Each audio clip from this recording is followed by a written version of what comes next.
Аста негізі асықпа. Мен өзім асықпа үйленгем. Мен асыққан жоқпын үйленуге. Асықпай жүрдім. Сол бір күні әкем шақырып алды да айтты: "Әй балам, ертерек үйлен" деді. Неге десек, Бауыржан Момышұлы айтқан: "Суырылмаған алмас қылышты тот басады. Қылышыңды тот баспай тұрғанда үйленсейші балам" деді.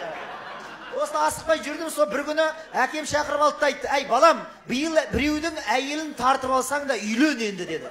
Сосын әкем айттым: "Әй, біреудің әйелін тартып алсаң да деген сөз бола ма? Орыстар айтады ғой, на чужом горе счастье не построишь" деп. Қасымда үйленгеніне 5 жыл болған құрдасым отырған. Сол айтып қойды: "Алмас, возьми мое горе" деп әйелін көрсетіп қойды. Сосын әкемнен сұраймын: "Әйелді қандайын алайын? Өзінен үлкенін алайын ба, кішісін алайын ба" деп. Әкем айтады: "Өзінен үлкенін алсаң, қартайды деп аяп жүресің. Өзінен кішісін алсаң, шашының ағын жасырып бояп жүресің" деп жаңағы.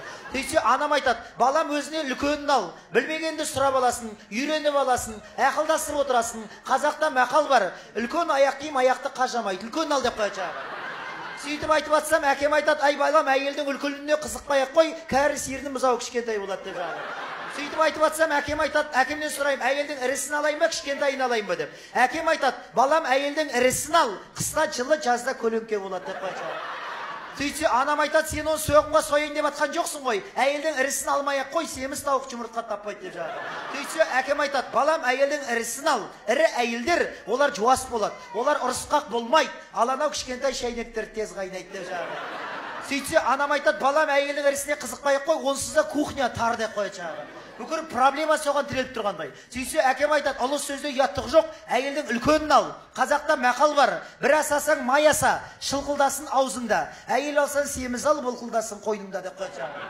Сөйтіп айтып атса, анам айтады: "Ай балам, әйелдің ірісіне қызықпай-ақ қой, семіз қойдың ғұмыры қысқа болады ғой балам" деп жаңағы. Сосын әкемнен сұрап жатырмын: "Әйелдің бойы биігін алайын ба, бойы аласасын алайын ба" деп. Әкем айтады: "Бойы биігін ал, бойын жеткен жерден сүйіп жүре бересің ғой" деп қояды жаңағы. Сөйтсе анам айтады: "Ай балам, өзінің бойын 1 метр, 1 қарыс. Ертең өзің сияқты бойы аласа келін әкелсең, ертең сендерден туған немерелерді микроскоппен іздеп жүреміз ба" деп қояды. Наоборот, келіні бойы биік болғаны ыңғайлы, шаруаға қолайлы дейді. Ой, шаруаға оның бойының не қатысы бар десем, келіні бойы биік болғаны шаруаға қолайлы, рахат, шифонердің үстінде шаң болмайды деп қояды жаңағы.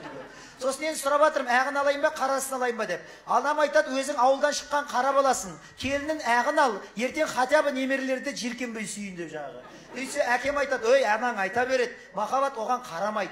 Шынымен ғашық болсаң, маған десе қазанның түп күйесіндей қап-қара келіншекті спокойно ала бер, қара тауықта ақ жұмыртқа туады ғой" дейді жаңағы. Сосын енді сұрап жатырмын: "Сұлуын алайын ба, ақылдысын алайын ба" деп. Әкем айтады: "Сұлуынан жылуы, сұлуына қызықпай-ақ қой. Қазақта мақал бар: атың шұбар болса көзің тыныш, әйелің шұбар болса көңілің тыныш" дейді. Сөйтсе орыстар да айтады екен: "Чем страшнее жена, тем на сердце спокойно" деп жаңағы. Енді қызғанбайсың деген ғой. Сосын енді сұрап жатырмын: "Жақсы әйел жаман әйелді қалай ажыратады" деп. Әкем айтады: "Жақсы әйел ол жақсы ат сияқты. Қамшымен бір тартқанын 1 жылға жетеді" деп қояды. Ал жаман әйел ше десем, жаман әйел ол жақсы мотоцикл сияқты. Bir тепкеннен сәбәттеліп ұрысып бұрқылдап кете береді деп қояды жаңағы. Сосын қартайғанда шизофрения болып өледі екен бойдақтар. Соны әкем айтсам, әкем айтады: "Рас балам, рас. Үйленген еркек жынданып та үлгермей қалады ғой балам" деп қойды.